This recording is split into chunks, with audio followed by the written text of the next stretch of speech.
Mi alma.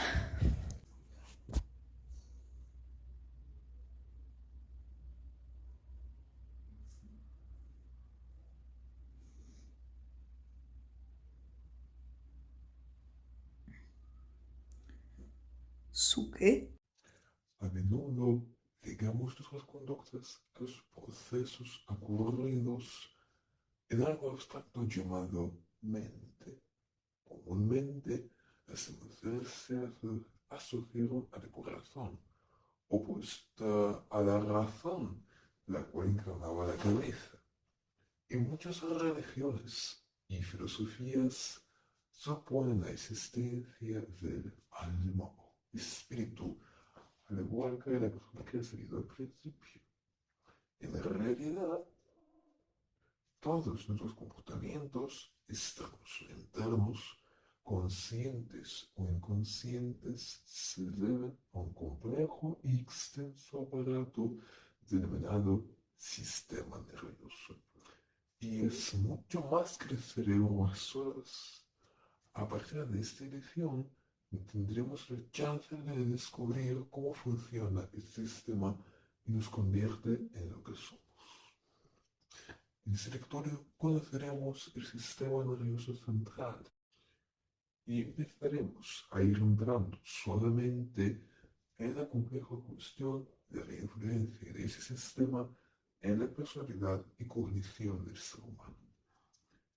Entonces, una vez familiarizados con el índice, avanzaremos justamente al apartado que consiste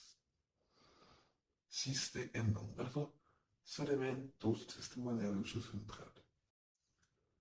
Este sistema, al cual nombraremos SNC, con el fin de abreviarlo, comprende dos elementos principales: la médula espinal y el encéfalo, el cual se divide en tronco de encéfalo, encéfalo anterior, o cerebro y el cerebelo.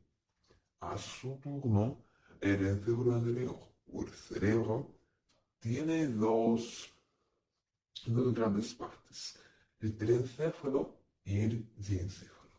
Veamos todos estos elementos más concretamente en el orden que hemos dado en la dispositiva anterior.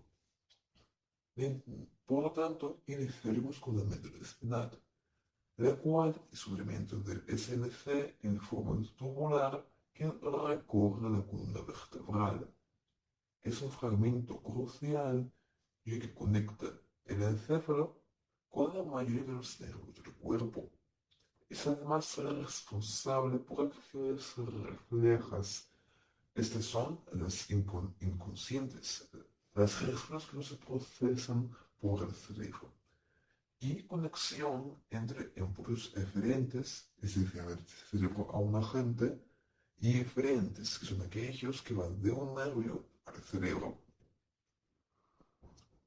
Del elemento espinal proceden todos los nervios del cuerpo que se dividen en tractos de 11 direcciones.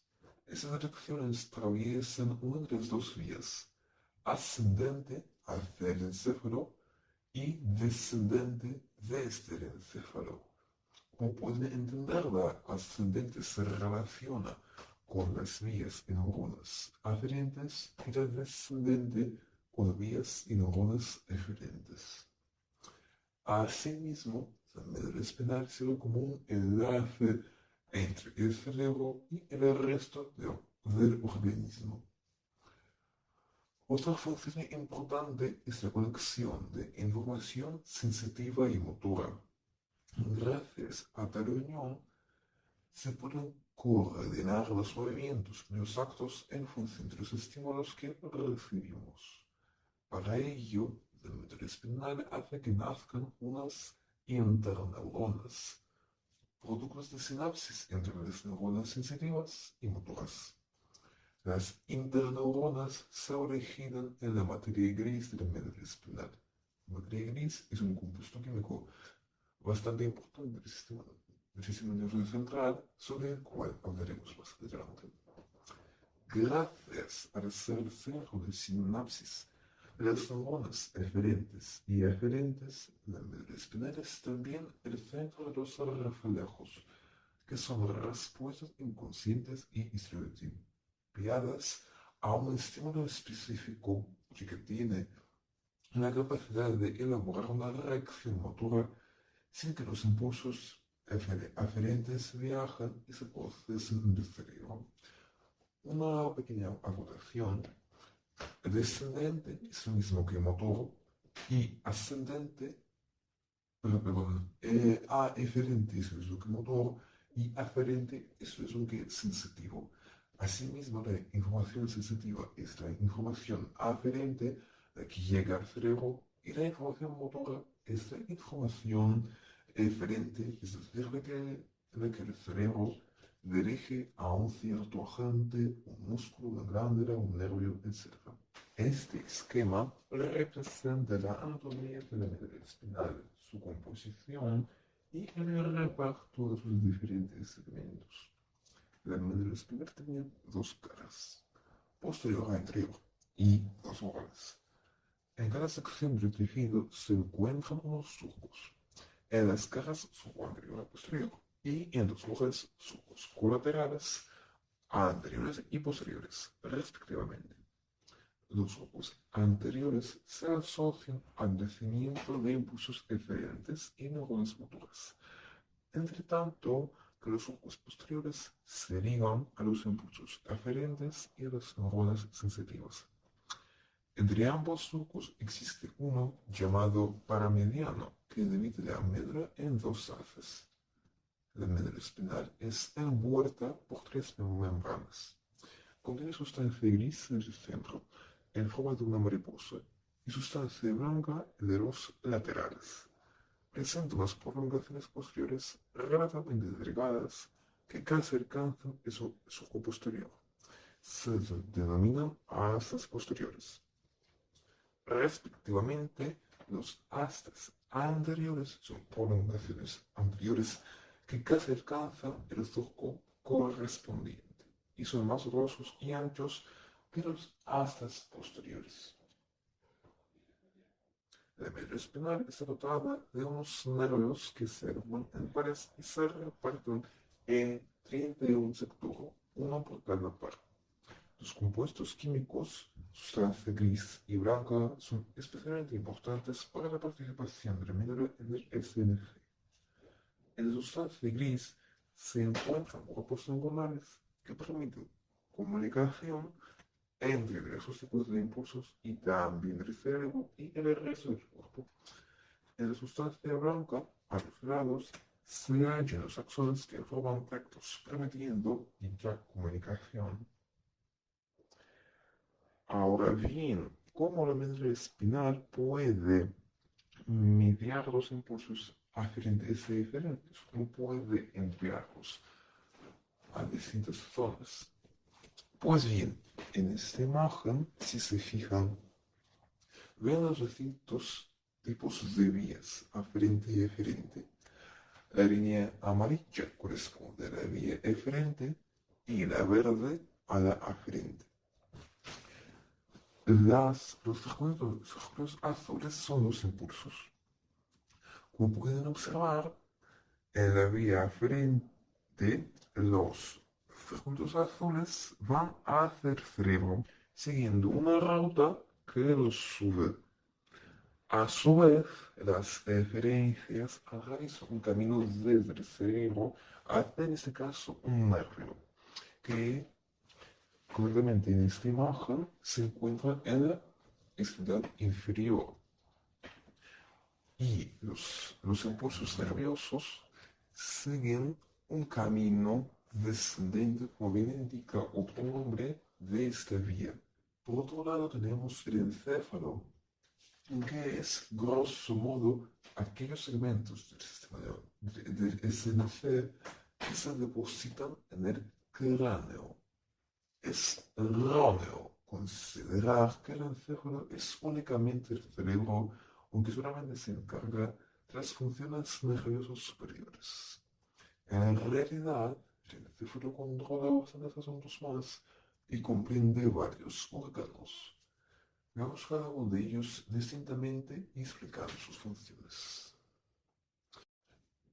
En la imagen izquierda divisan el cerebro, media observamos el tronco encefálico y en la imagen del extremo derecho, si se fijan en la parte destacada en color así dorado, apreciarán el cerebro humano. Ahora bien, la primera región del encéfalo que veremos será el tronco encefálico.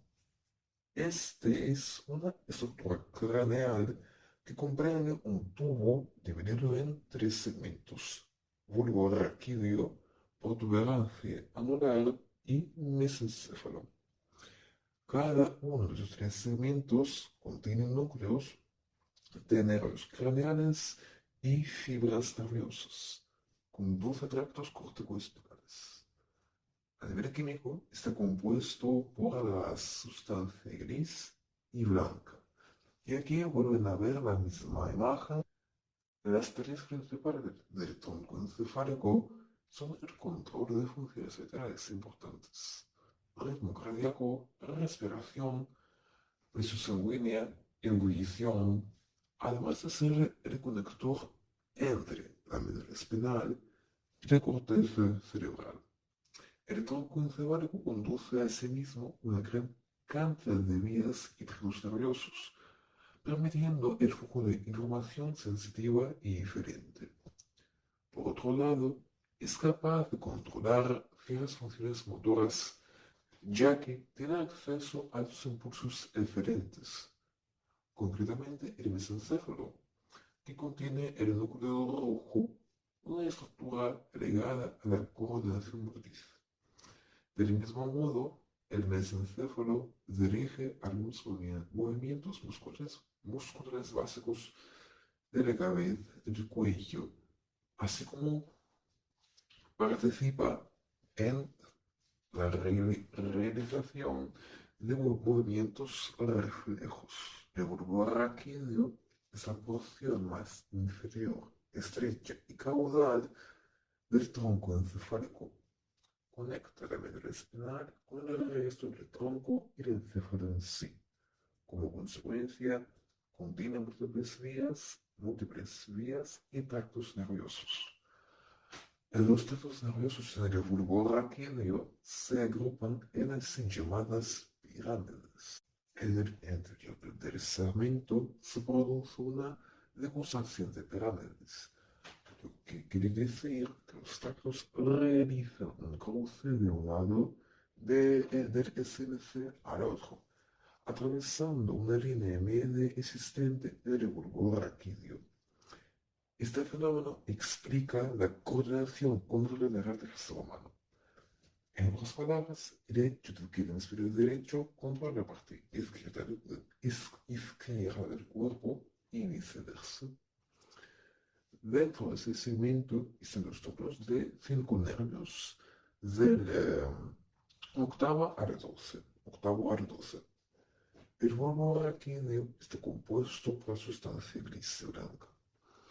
Además, su anatomía comprende varios pedúnculos cerebelosos que lo unen al cerebelo, y los tubérculos grave y cuneiforme, responsables de recibir o conducir la información sensitiva de las extremidades.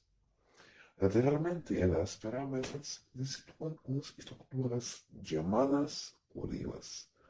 Son dos prominencias que forman el núcleo olivar, el cual participa en la acción motora.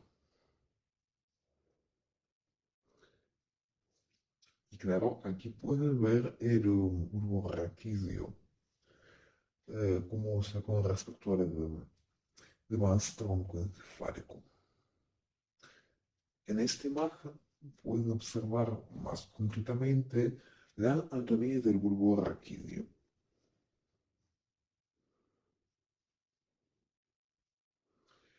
La protuberancia anular o el puente de Barolio es la estructura media del media del tallo del cerebro.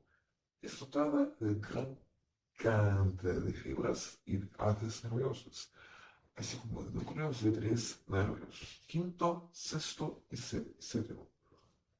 De manera igual a la púrpura que dio contiene pedúnculos cerebelosos que facilitan la unión al cerebelo y vías nerviosas ascendentes.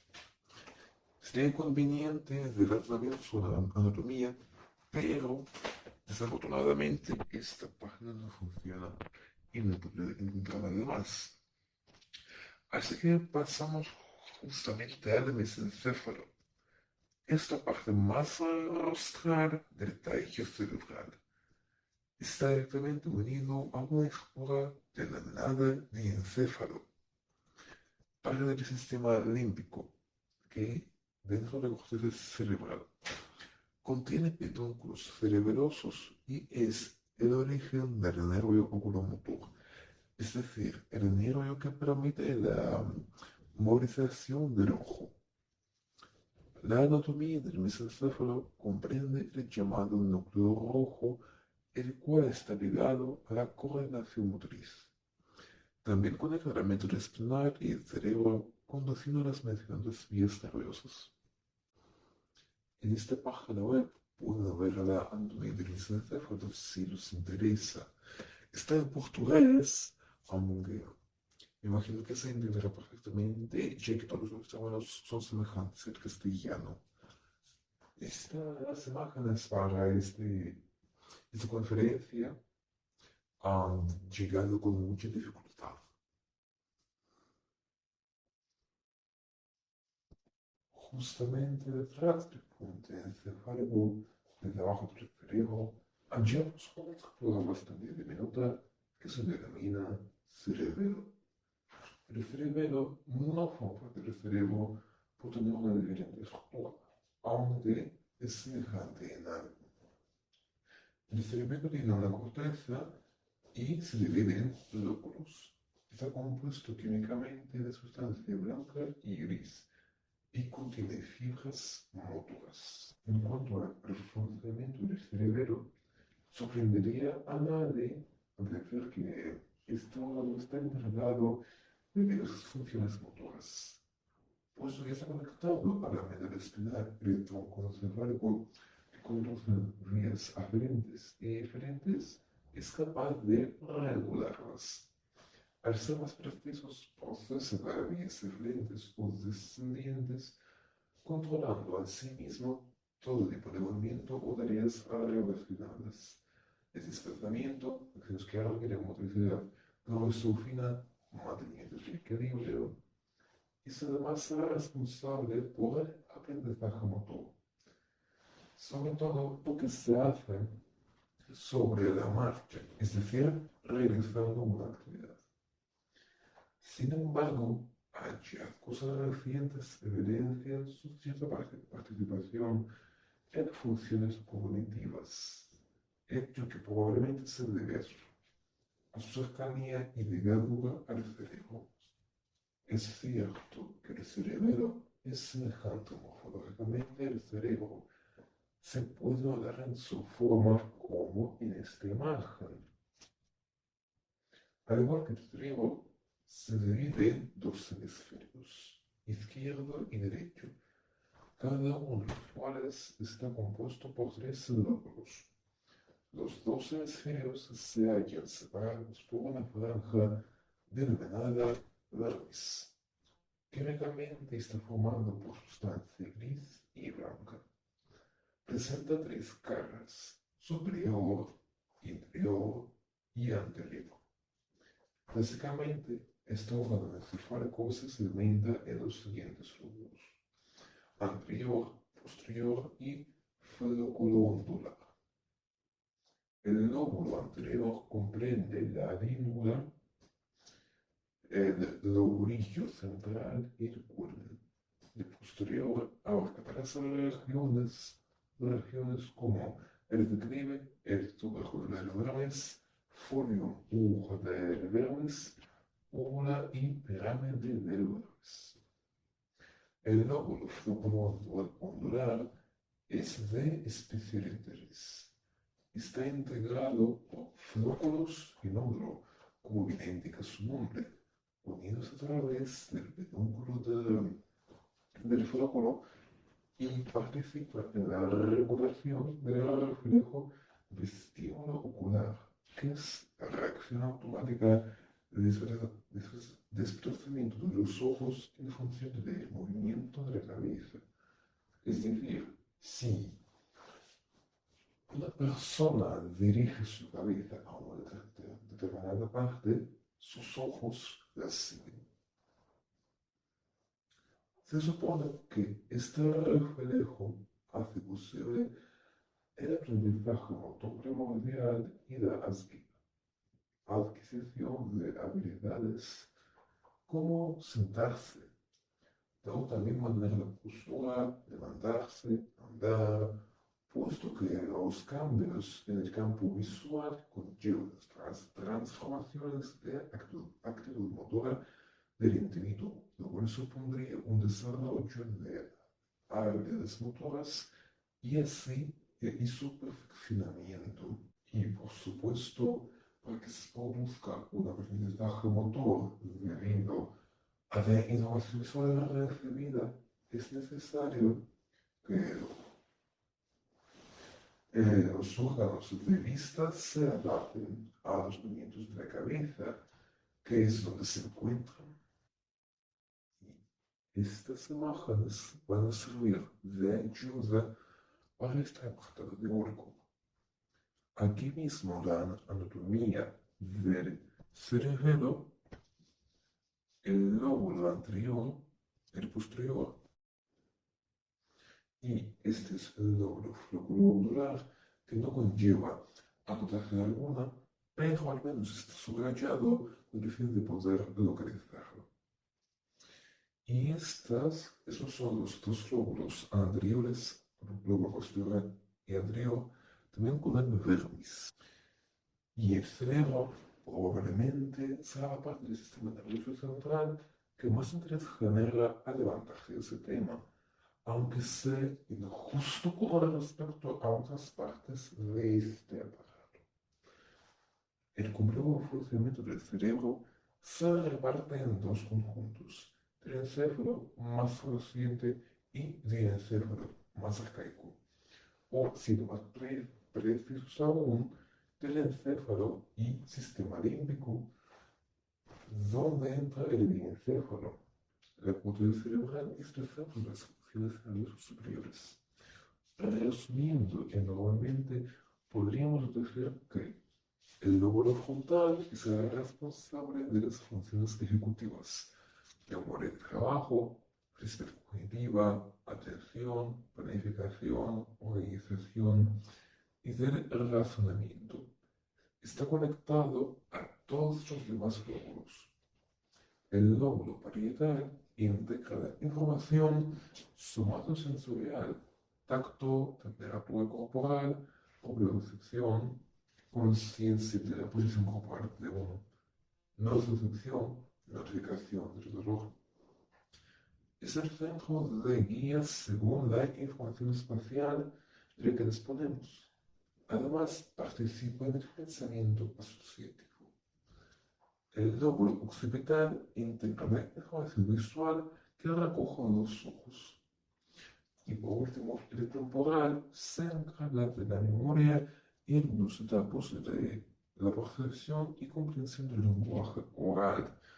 En este caso es oral, puesto que para la comprensión y producción del lenguaje escrito se involucrarían otras zonas y otras funciones, como el visual pensamiento asociativo, integración visual, etc. La corteza cerebral es la región que se aprecia a simple vista.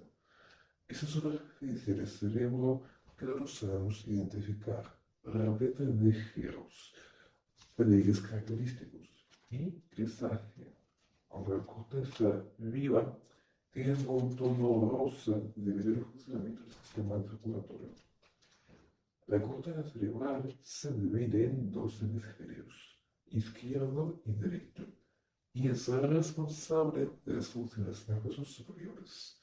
como los ejecutivos, el razonamiento, la memoria, la comprensión y producción del lenguaje, así como de integración sensorial. Todos los sentidos salen por el olfato, que es procesado por bulbo olfatorio, colocado uno en cada hemisferio. Este repertorio se reparte en 8 lóbulos: frontal, occipital, temporal y parietal, cada uno de los cuales abarca unas cuantas regiones de tareas específicas que forman un conjunto encargado de una función general.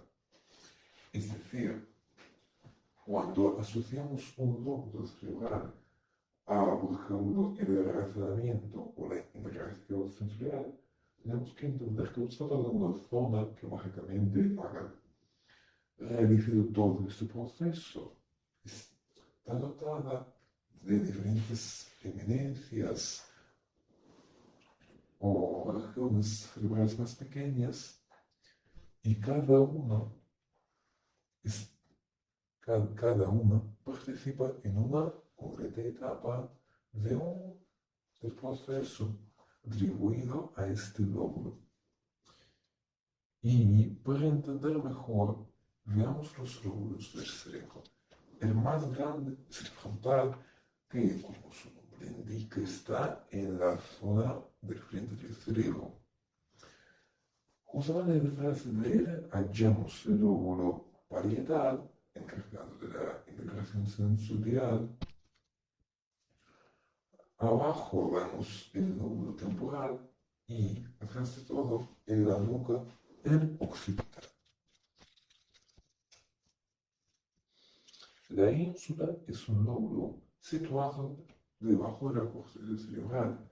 Se halla cubierta por ella.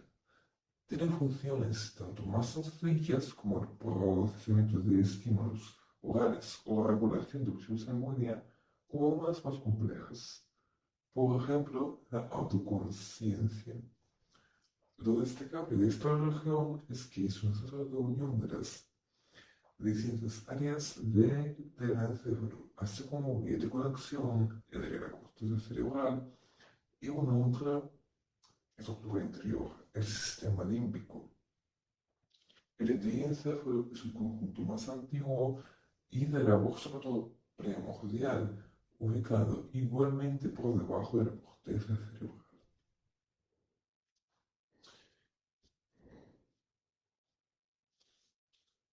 Aquí pueden ver la anatomía del cerebro, que también incluye la del tronco encefálico. Este es el bulbo olfatorio, y la zona verde que se está saliendo al descubierto del cerebro es la ínsula. Por otro lado, el diencéfalo es una zona cerebral interna y de funcionamiento variable. Está ligado a necesidades fisiológicas primarias, integración sensorial, segregación endocrina, regulación del sueño y la vigilia. El diencéfalo está formado por hipotálamo, tálamo, epitálamo, metatálamo, hipófisis y subtálamo. El funcionamiento del diencéfalo se reparten de la siguiente manera: epitálamo, segregación de ciertos hormonas, como la melanina; tálamo, integración y filtración de los estímulos sensoriales menos los olfativos. Está conectado al lóbulo frontal y filtra los estímulos que le llegan. Hipotálamo, impulsos fisiológicos: hambre, sed, sueño, urgencias sexuales. Hipófisis, regulación endocrina. Subtálamo, porcino materialis, contiene el núcleo rojo. Metatálamo, retransmite los impulsos entre la vía auditiva y otras regiones cerebrales. Acomoda la vía óptica. El diencéfalo es el centro endocrinológico del cerebro, ya que contiene estructuras como la hipófisis o partes del epitálamo e hipotálamo que segregan diversas hormonas importantes, sobre todo en los procesos autónomos del cuerpo o en sus necesidades fisiológicas. Un ejemplo es la melatonina o la vasopresina, la cual es una hormona que regula el funcionamiento de los riñones. El diafragma abarca hipotálamo, subtálamo, hipotálamo, metátálamo e hipófisis. Está conformado por el tercer ventrículo, por lo que sus estructuras diencefálicas son adyacentes. El hipotálamo está situado por debajo del tálamo. El suelo del tercer ventrículo, compuesto por una serie de núcleos que permiten llevar a cabo su trabajo dentro del sistema nervioso. El tálamo es la porción más grande del diencéfalo, conectado lateralmente al tercer ventrículo. Tiene dos polos, anterior y posterior, cuatro caras, superior, inferior, medial y lateral, y una gran serie de núcleos, los cuales se dividen en 5 grupos: anteriores, mediales, laterales, interlaminares y reticulares. Esos núcleos, aparte de influir su funcionamiento, los separan del sistema límbico y ganglios basales, junto con las estructuras y caudalidades. El subtálamo está en el techo del tercer ventrículo, lateralmente del hipotálamo. Sus estructuras forman el cuerpo geniculado lateral, que recibe la información visual en forma retectónica, esto es, en forma de un mapa. Contiene fibras de la retina y porción del núcleo rojo y sustancia negra. Es además conectado al corteza cerebral, con los que comparte vías aferentes.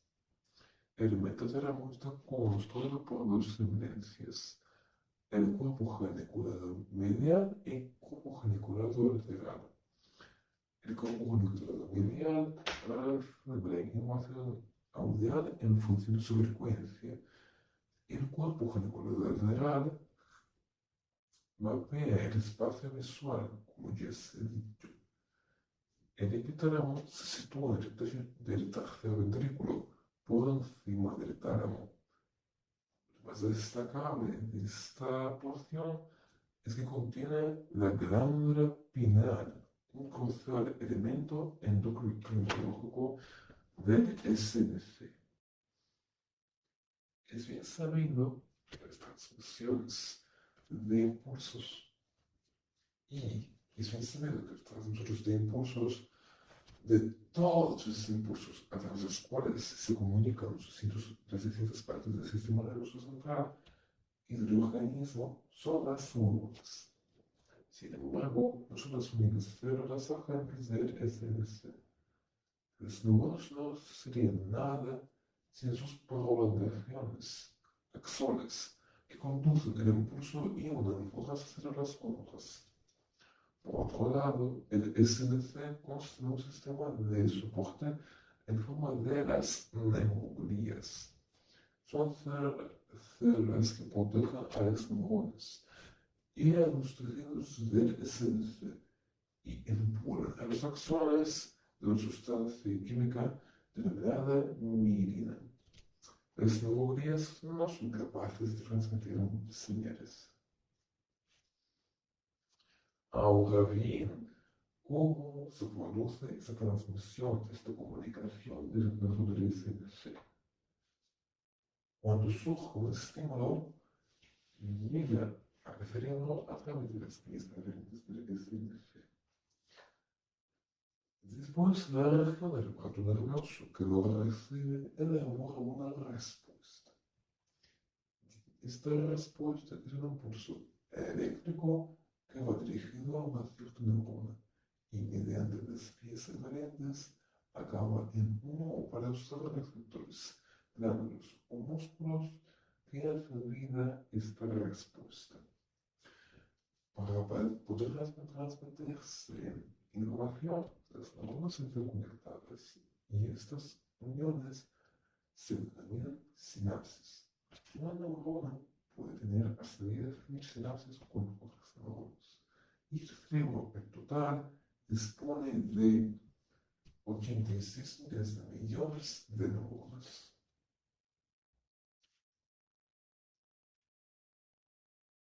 Visto esto, recordemos que a lo largo de este estudio se ha repetido varias veces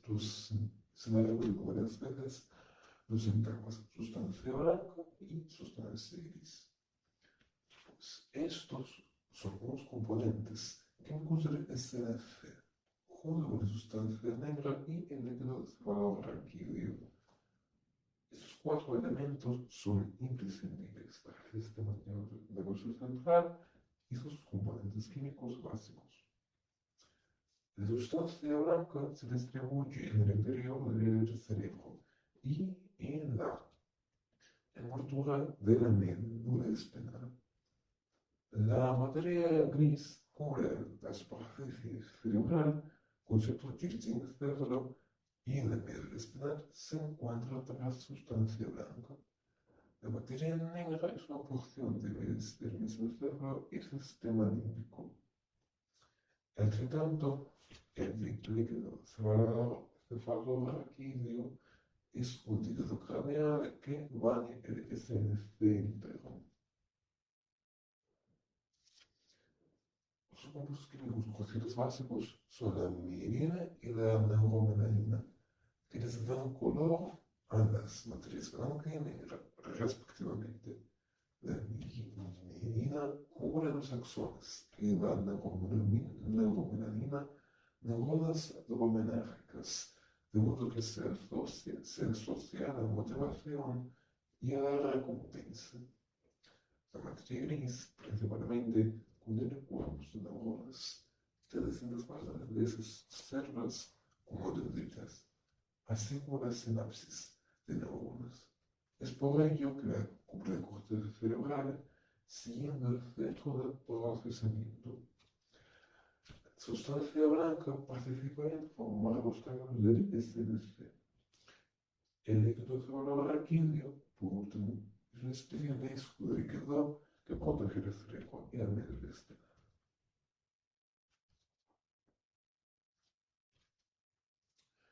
Y ahora, cuando hayamos discutido brevemente la composición y el complejo funcionamiento del SNF, nos podemos plantear de qué manera este aparato influye en cosas realmente muy interesantes y activos para el estudio que a nosotros nos parecen muy habituales. Un ejemplo de esto es la cognición. Para responder a la cuestión de cómo el SNF hace posible ese proceso, tendremos que imaginarlo como un ordenador superpotente cuyas unidades de trabajo son las neuronas. Las neuronas, como ya se había comentado, no están aisladas, forman sinapsis, uniones con otras neuronas. Cada vez que nos pensamos en una actividad nueva, se forma una nueva sinapsis concreta. Las sinapsis son bastante duraderas. Se conservan por el tiempo en el encéfalo. Asimismo, se hacen factibles el aprendizaje y la memoria, el almacén de la información y la experiencia. Todos los procesos cognitivos más o menos complejos son el resultado de la actitud de las neuronas o las sinapsis en un determinado lóbulo cerebral. De hecho, las neuronas son imprescindibles para la gran parte de la función del sistema nervioso central. Gracias al aprendizaje y la memoria, y también a las funciones más cruciales como el procesamiento sensorial y visoespacial, el SNC de un individuo es capaz de ir construyendo conceptos y teorías más complejos como la imaginación, la comprensión del lenguaje, la comunicación, el pensamiento abstracto. Porque, por ejemplo, Para el desarrollo de la imaginación hace falta un aprendizaje, hace falta unas sinapsis. Por otro lado, es necesario haber visto objetos, espacios, y esos espacios se mapean para luego poder reproducirlos o crear algo basado en esos espacios.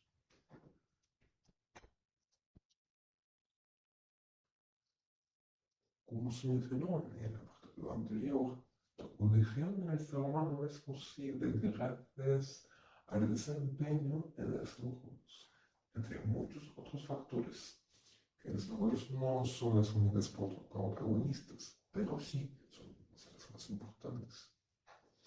Destacablemente, cada individuo nace con sus variaciones en el SNC que no se afectan directamente a los células nerviosos, pero sí a su actuación. Como consecuencia, surgen diferencias pequeñas o notorias en la ejecución y posiblemente en la actitud del individuo y su diálogo interno, lo que conocemos como personalidad. En este caso, trata principalmente de la actitud. Esto es con lo que respecta a la personalidad. Por otro lado, es importante pensar en la ínsula. La ínsula nos proporciona una buena base para la autoconciencia, la conciencia del estado que tenemos, tanto físico como emocional. Es importante que nos estemos conscientes y que nos entendamos, porque de esta manera se va formando algo que solemos llamar mente. Y esta mente es la que recibe experiencias y experiencias externas, las cuales forman nuestra personalidad. Del mismo modo, lo que vivamos internamente también influye a esta mente. Y claramente las acciones cognitivas también son importantes para nuestra personalidad. Por ejemplo, el procesamiento de las emociones, el autocontrol, la inhibición de acciones, concluyendo el tema de la actuación de SNF en la personalidad del ser humano es compleja y se explica por muchos factores, principalmente por el funcionamiento de los elementos trencefálicos. Y hasta ahí se acaba el lectura de hoy. El primero en la serie sobre el sistema nervioso humano. Les agradezco haberlo visto hasta el final. Ahí pueden asegurarse de la bibliografía consultada y hasta la próxima.